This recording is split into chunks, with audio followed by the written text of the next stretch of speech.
Hi and welcome to another story, and today we have part 4 of The Runaway Girls by Jacqueline Wilson, continuing from chapter 7.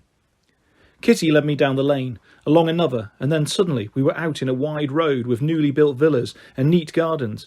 I stared in surprise. "Nearly there," she said. "Is this where you keep your money, Kitty?" I asked. She gave me an incredulous look and then laughed. "Yeah, course it is. This is my own house, that one with the roses in the garden and the green painted door. Ain't it grand? All I have to do is go knock, knock on that there door, and my manservant opens it and says, 'Welcome home, Lady Kitty. I guess you've come for some money.' He'll go to this great big trunk in the middle of the drawing room floor, and inside there are all these gold sovereigns, and he'll give me a handful, and then off we go to buy the finest frocks you ever did see," she said in a rush, eyes sparkling. "I know you're making it all up," I said, a little huffily. "I'm not stupid, you know." "Aren't you?" said Kitty. "I don't know about that. I wish you wouldn't keep teasing me. How do I know where you keep the money?" "I ain't got no money yet. I've got to earn it," said Kitty. I tried hard to think of a way a small girl like Kitty could earn money. "By minding children?" I asked. "Respectable rich folk who live around here wouldn't want the likes of me minding their little girls and boys," said Kitty. "Then will you work as a kitchen maid?" I wondered, because our own kitchen maid at home was young and always looked a little bit down at heel.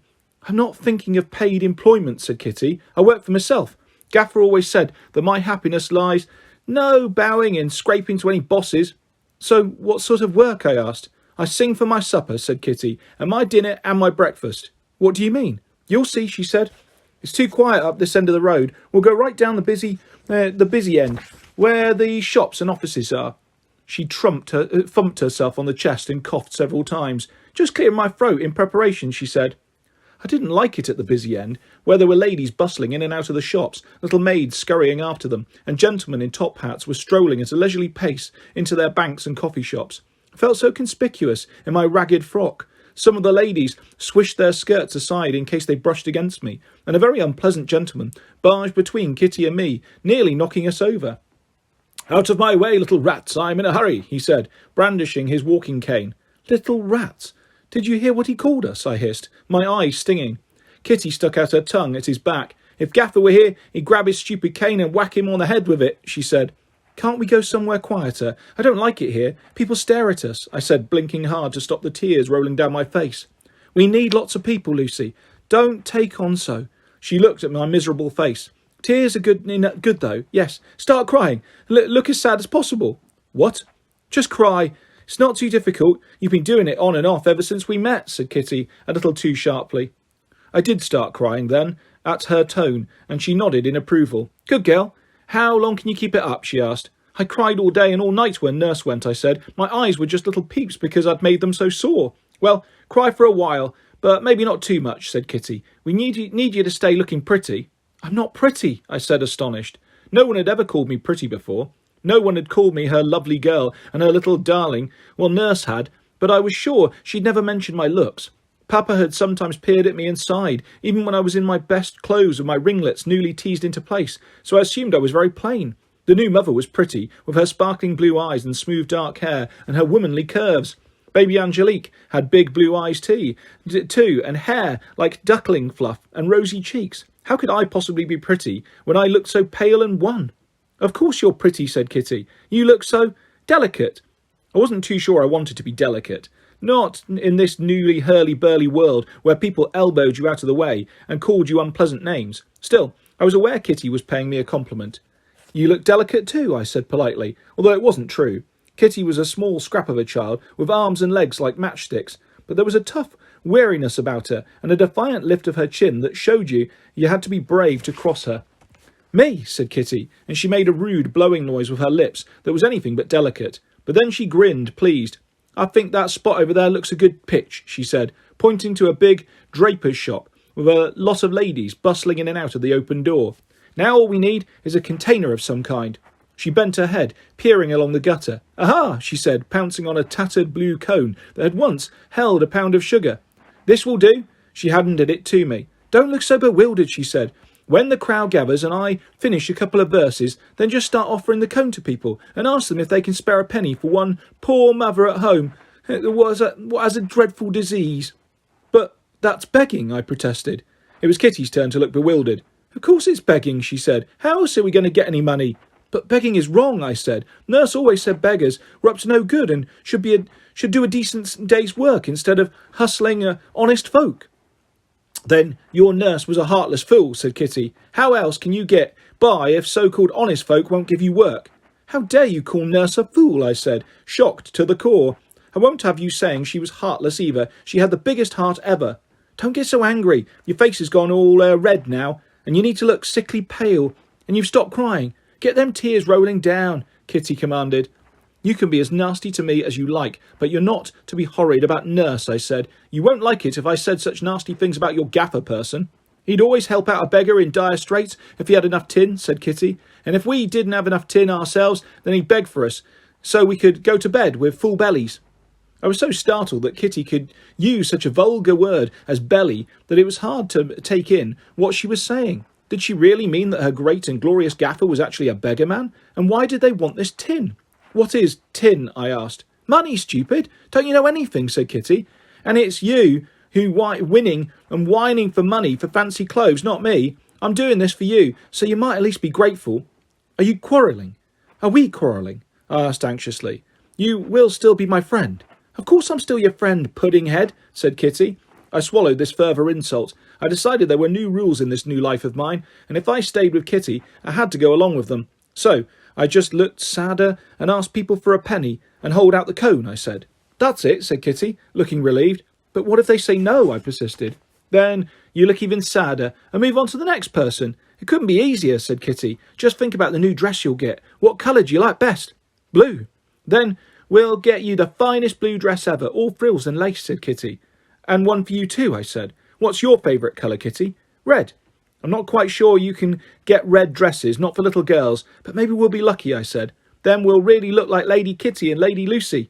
But right now, you're poor little beggar girls, and I'm Mars dying of some dreadful disease. Maybe folk will think you're ill too, because you've gone so pale and look so anxious. Let's start, eh? Kitty stood in the centre of the pavement, threw back her head and started singing. She had a high, clear voice, surprisingly powerful for such a small girl. People stared in surprise. By the time she'd started the second verse of some old folk song about a lover and his lass, a little crowd had gathered around her. She caught my eye and nodded at the cone, so I swallowed hard and addressed the person nearest to me. I am sorry to trouble you, madam, but I wonder if you could possibly give me a penny for my poor mamma, I asked, and then realised I was using my usual voice. I switched to Kitty speak. Ma's got this dreadful disease, see, and we need to get the tin for the doctor, I said. Oh, you sweet dear lasses, bless your little sister, singing her heart out for your poor mother, said the woman, and she fumbled in her reticule and brought out 3p. Nearly everyone put a coin in the cone. Our gentleman donated 6p, although another tossed in an old button, which I thought very underhand. Kitty went on singing. There were many verses, but she didn't pause when she got to the end. She started another song straight away, and then another. I went on circulating round the growing crowd until an irate gentleman with a tape measure around his neck came stomping out of his shop. You girls stop this singing business at once and clear off, he shouted. My customers can't get in and out of my own premises. Be off with you. Shame, said the threepenny lady, who was still loitering. The poor little things are doing their best to get medical help for their sick mother. You expecting me to believe that old story, said the draper. They're artful little liars, that's what they are. Maybe they're singing for their mother, but I'll bet it's for her gin, not medicine. The crowd started murmuring uneasily. Kitty went on singing, but they weren't paying her any attention now. Oh, sir, how can you say such a thing, I said, letting the tears pour down my face. If you could only see our dear Ma, you'd understand. She's fading away before our very eyes. She can barely lift her head off the pillow. She needs a doctor so bad. The threepenny lady looked near tears herself. She patted me on the shoulder. I shall send for my own doctor, my dear, and we'll go to see your poor mother and do what we can, she said firmly. Oh, thank you kindly, but you mustn't trouble yourself, I said, looking around desperately for Kitty. No, I insist, she said, taking hold of my arm. Does she live near here? She lives far away. Please, you mustn't try to see her, I gabbled. Ma would hate it if she knew we were begging, said Kitty, coming to my rescue. It would upset her. It might even make her have another fit. Come along, Lucy. We must be getting back to her. She pulled me away violently, and a few coins spilled out of the cone. There wasn't time to try and pick them up. Kitty grabbed the cone from me, but put one hand protectively over the top and pulled at me with the other. Run! She didn't need to tell me twice. We both ran like the wind, elbowing our way through the crowd, rushing down the wide pavement, dodging here and there, crossing the road to get further away. Coach drivers shouted at us, and horses whinnied, but Kitty was equal to them all, and steered me through the crowded traffic. Then we darted down an alleyway, and then another, through a maze of humble back streets, until we had to lean against a greasy wall in an old tunnel to get our breath back. "Do you think they're still following us?" I gasped. "Nah, we've lost them good and proper, and we still got our tin. Well, most of it. Butterfingers," said Kitty, clasping the cone to her chest. "It wasn't my fault some spilled out. That lady grabbed hold of me," I said. "I know. You were clever with her too. Anyway, anyone would think that you've been on the streets all your life," said Kitty. "There, I told you begging was easy, didn't I?" "But that shopkeeper shouted at us, and there was such a commotion, with everyone staring," I said. "It was so embarrassing." "Well, we got away, didn't we? And we got a lot of tin," said Kitty, cautiously shaking the cone. "We'll have a slap-up dinner." "I thought we were going to buy clothes," I said. "Well, we are, but we haven't got enough money yet. Not if you want truly fancy togs," said Kitty. "I just want to look decent," I said. "And you badly need a frock too, Kitty. You can practically see through that shift." "It's a good look for begging," said Kitty. "But we can't go back there. The shopkeeper will get so angry. And what if that lady comes back and wants to see our mother?" "Poor Ma. Poor dear Ma. What has got a dreadful disease," said Kitty, play-acting. "Who hasn't longed for this world, poor soul, and in such pain? A little medicine would help her so," I said, joining in the game. "And some fine grub too," said Kitty. "Fruit and buns and sugar plums." "And proper bedding with soft pillows and a clean coverlet," I said, still stiff from my cramped night in the tree. "How about a whole cottage where she can live in peace till the end of her days," said Kitty. "And then when she's gone, poor blessed soul, you and me live there so cosy like, eh, Lucy?" "Where do you live, Kitty?" I asked, stopping the game. "You can't live in that park all the time." "I live here and there, wherever I fancy. I can kip in any corner," she said. "What about when it rains?" "I've got friends who let me sleep under their roofs, though I like it best outside. Gaffer always says there's no finer bed than a haystack on a moonlit night," she said, her voice wistful. "But there aren't any haystacks around here," I said. "You only get haystacks in the country." "I know," said Kitty, and she sighed. The tunnel was so dark it was hard to make out her face, but she sounded unhappy. "Kitty," I began, "is Gaffer living in the country now?" "Nope." "So where is he?" I asked. "Somewhere in town," she mumbled. "Yes, but where?" I persisted. "Not telling," said Kitty. "Now, let's count the money." She shook it carefully onto the ground, so that not a single coin rolled away. She might not have had any schooling, but she was far quicker than me at adding up all the pennies and the odd threepence and sixpence and converting them into shillings. 2 shillings and a penny halfpenny," she said. "That's not bad for half an hour's work. Well done, Lucy. It's your sad little face what's bringing in the tin. Hey, it's like a song, isn't it? Bringing in the tin, bringing in the tin. Let's both sing, we're bringing in the tin." Kitty's silly song reminded me of all those little ditties Nurse used to make up. "Let's get little Miss Lucy washed, and then let's dress her too. Then we'll brush her pretty hair, cock-a-doodle-doo." Nurse would throw her head back and crow like a cockerel, and I'd crow back even louder, and we'd create a rumpus in the nursery. I imagined crowing with Miss Groan, but it was impossible. The new mother would slap me for making such a racket. It was a joy to be rid of both of them. I didn't even think I missed Papa. He was away on business so often that he'd never really become part of my daily life. I never felt free to climb on his knee and kiss his cheek the way I did with Nurse. I'd thought I loved him very much even so, but did he really love me back? Surely he should have recognised me in Kitty's ragged dress. Maybe I'd never ever go back home again, even when I had proper clothes. "Is 2 shillings and a penny halfpenny enough for us to buy an outfit each?" I asked Kitty. "Nah, not if you want all your fancy undergarments, not to mention boots. We've got to do a full week's begging to get enough for that, especially if I'm to get a frock too," said Kitty. "A whole week," I said. "But how can we? If you sing outside that draper's shop again, he'll be so angry. He might even fetch a policeman." "We won't go back there, stupid. We'll find another place, and another, and another. Keep moving on, that's Gaffer's motto." She gave a sudden sniff. "Though we can't do that now," she muttered. I suddenly understood. It seemed obvious now. Gaffer was dead. He was lying in his coffin in some lonely churchyard, and Kitty was on her own now. She loved him so much she couldn't bear to admit that he was no longer alive. I knew I'd do that if I found out Nurse had died. The very idea was enough to make my heart beat faster. "I'm sorry, Kitty," I said softly, to show her that I understood. "Yes, we'll find another place. We make a good team, you and I." Chapter 8. I began to get used to begging. We wandered from one shopping street to another right across town. We tried begging at omnibus stops too, but people were in too much of a hurry. Markets were the best place of all, because women had their purses out all ready to buy their bags of fruit and vegetables. But we had to take care not to obstruct any of the stalls.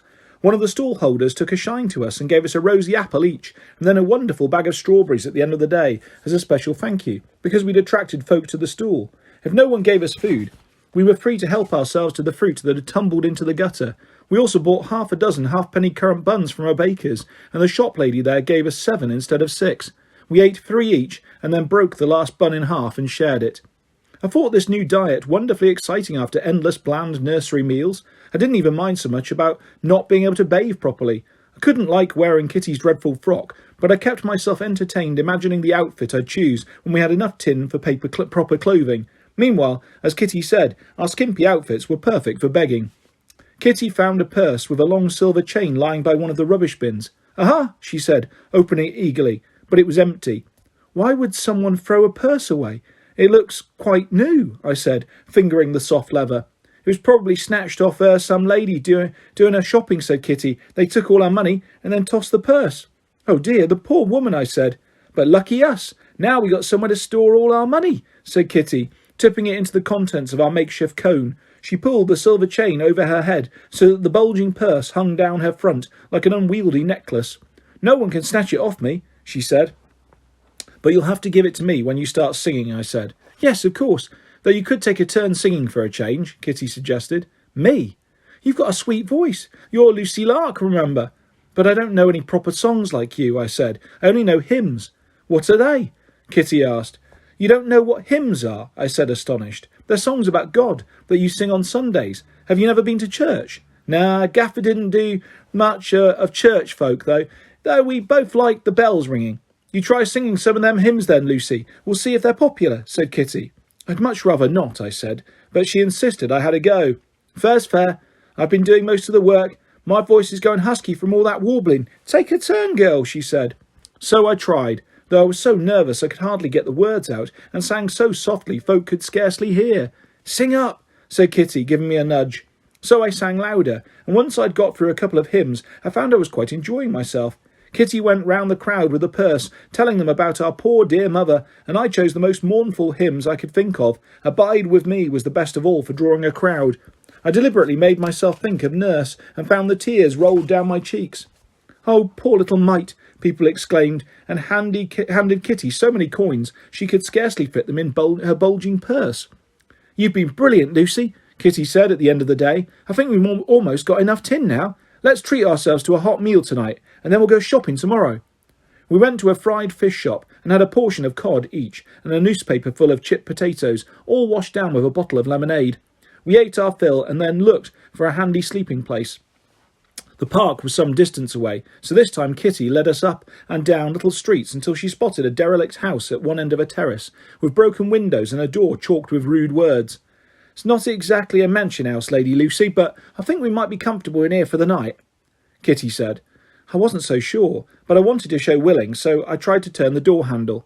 "Oh dear, I think it's locked," I said. "We'll try around the back," said Kitty. The back door was locked too, but someone had been there before us and smashed all the glass out of the window. "So we'll go in this special little door," said Kitty, standing on a couple of bricks and climbing up to the window sill. "But what if someone else is already in there?" I whispered. "It could be some terrible old tramp." "Tramps are not terrible," Kitty said sharply. "Not true country tramps. I very much hope there is a tramp in here, because he'll likely share his supper with us and be a good friend." I very much hoped there wouldn't be a tramp waiting there in the dank little house, and thank goodness there didn't seem to be anyone there at all, though someone had left a few newspapers scattered on the floor and several empty bottles. Then I heard rustling and clutched Kitty's hand, starting to tremble. "Listen, quick, let's climb out the window again. It might be a tramp," I hissed. "Well, it would have to be a very tiny tramp because there's no one here. Look around you," said Kitty. I could see the logic of what she was saying, but then the rustling came again. "Aha!" said Kitty. She lifted one of the newspapers, and there was a little brown mouse nibbling at the newsprint. "A mouse!" I shrieked, standing on one leg. "A very, very little mouse who's trying to make herself a soft bed for the night. Don't scream like that, you'll frighten her," Kitty scolded.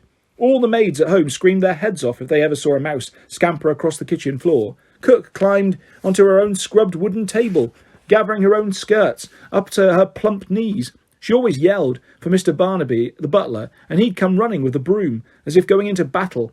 But Kitty knelt down and spoke soothingly to the mouse, even stroking it very lightly. It twitched its nose, seeming to like the attention. "There now," she whispered to the mouse, as if it were her own little pet. I calmed down, peering at it warily. It was starting to seem ridiculous to be scared of such a small creature. "Do you think it's got any friends here?" I asked. I felt I could cope with just one mouse, but a whole tribe of them would be more than I could manage. "I think she's all on her own, yo," said Kitty. "Poor trampy mousie. It's best to have a friend, isn't it, Lucy?" "Yes, it is," I said. I was especially glad to have a friend that night, because I was still scared someone would come climbing in the window after us. I clutched Kitty all night long for comfort. The bare floorboards were appallingly hard, and the newspapers were inadequate bed covers. I dozed fitfully, and was wide awake at dawn. I sat up and stared at Kitty. She looked so much younger than when she was asleep, especially now, sucking her thumb. The little mouse was nestled up in the crook of her neck, fast asleep too. I felt much less nervous now in the daylight. I plucked at the coarse material of my dress. It would be such a joy to change it for some new clothes today. I tried on different outfits in my head, experimenting with colours, but still favoured blue, with perhaps a little white lace at the neck, and white undersleeves too. But was white really practical for this new life of mine? It would get so grubby in a day or two, and I was dirty too. How could I go to a dressmaker and be measured for a new frock in such a state? I breathed in sharply, and Kitty opened her eyes instantly. "What's the matter now?" she mumbled. "I've just thought, Kitty. We have to have a bath before we visit the dressmaker," I said urgently. "What?" Kitty stretched, and the mouse ran over her neck, making her laugh. "Hey, little trampy, you're tickling me." "We can't go and get measured for our clothes without clean undergarments. Without any undergarments," I said. "You and your bloomin' undergarments," said Kitty. "We're not going to no fancy dressmaker, Noodle. We don't want to hang around for days waiting for our outfits. We can fit ourselves from top to toe down Monmouth Street. Best clothes in the whole of London town." "Well, I dare say, but I'd still so love to bathe properly," I said. I held out my hands in front of me. They were filthy with black rims under my nails. Poor nurse would have had a fit to see me in such a state. She insisted I had a proper steaming hot scrub once a week, the maids pouring jug after jug of boiling water into the tin bath. I turned as red as a lobster when I got in, and I hated being scrubbed with carbolic soap because it stung my eyes so. But it was heavenly lying back afterwards and daydreaming in the warm water while nurse made up a story for me. "I'd be so happy if only I could have a proper bath," I muttered wistfully. "You'll be the death of me, Lady Lucy, wanting this and wanting that," said Kitty, but she sat up and cradled Trampy in her own dirty hands. "I expect there'll be a pump in the backyard." "A pump?" I said doubtfully. "I'll show you," said Kitty, sighing. She set Trampy down on a piece of newspaper. "Stay here, you. You're my little mousie now, all right?" She managed to unbolt the back door so we didn't have to climb through the window again. There was a communal yard that stretched the whole length of the terrace. There was a reeking hut every 5 houses. Kitty didn't have to explain what they were used for because the smell made it obvious. There was just one pump for the row of 30 dwellings. "There you are. Water for your bath, my lady," said Kitty. She raised the arm of the pump and demonstrated how to make the gush of water. How do we make it hot?" I asked. "We don't," said Kitty. "Look, it's a summer's day. You don't need hot water. Heaven, some kind soul has even left you some soap." There was a greasy sliver of harsh yellow scrubbing soap balanced on a brick. I picked it up gingerly and managed to work up a lather. I washed my hands, my face, my neck, and my poor sore blistered feet. I wanted to wash the rest of me too, but I didn't dare take my frock off in case someone from the other houses came into the yard and saw me. "Happy now?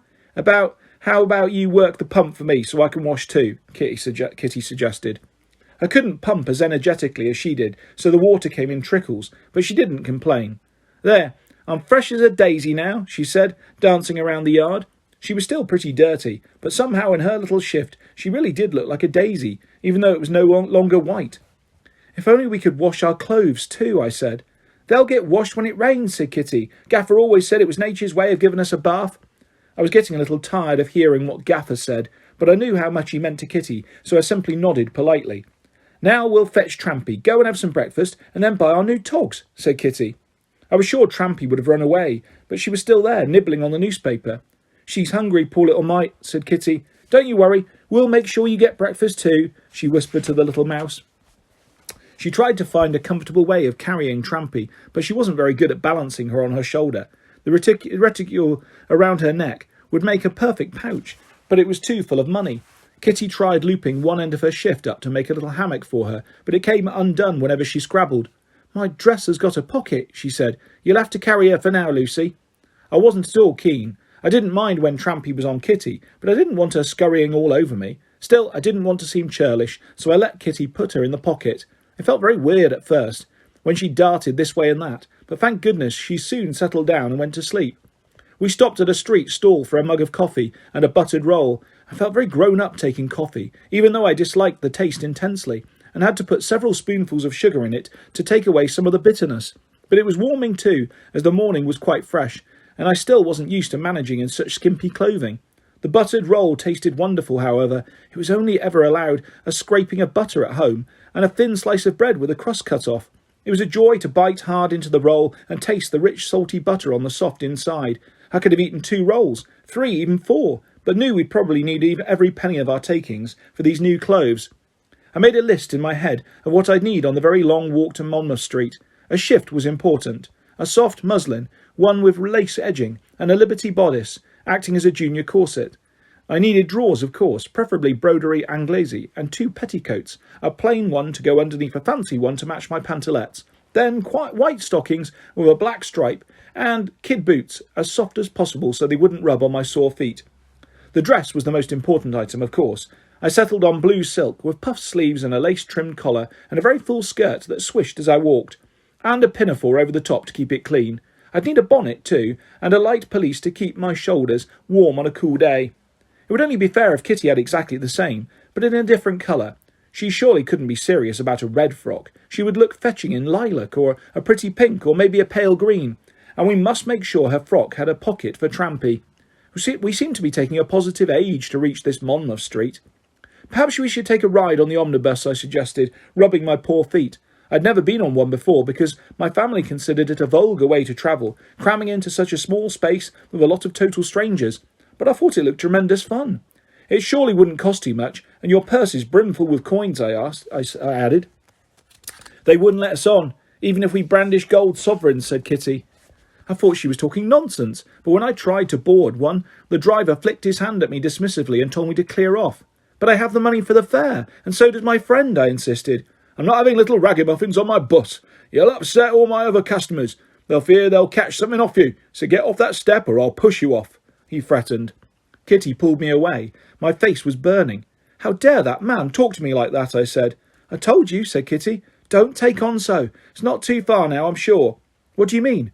"Aren't you sure?" I asked. "Well, it's 7 dials away, and I've been there before. There's a bird market, and it made me sad because birds should all be free to fly." Kitty put her arms out and swooped about the pavement, pretending to be a bird. "Don't you fly away, Kitty Swift," I said, "else I might have to keep you in a cage." "You're the one who might fly away," said Kitty. She was dancing lopsidedly now, 1 foot on the pavement, 1 in the gutter, stepping on stones without wincing because her black hardened soles were as tough as boots. "What do you mean?" She looked suddenly serious. "I'm no fool. Once you get proper togs again, fancy frock and bonnet and boots, you'll fly straight back home, won't you?" she said. "Your wretched papa will recognise you this time and welcome his little lost daughter back with open arms. There will be such celebrations. It will be 'Hello, Lucy. Goodbye, Kitty.'" "I'm not going back," I said firmly. "I don't think Papa has ever cared for me, not properly. The new mother certainly doesn't. Miss Groan openly admitted I was the trial of her life. Why would I want to go back? I want to go forward with you. Once I get some proper clothes and some shoes, we can get off together, you and me. We're going to go to Sussex and find Nurse." "Oh, Lucy, I do hope you do stay with me. It's like we're sisters now, though you're rich and I'm poor. But I can't go to the country, Lucy. I have to stay somewheres in London all the time," said Kitty. So's I can be near Gaffer."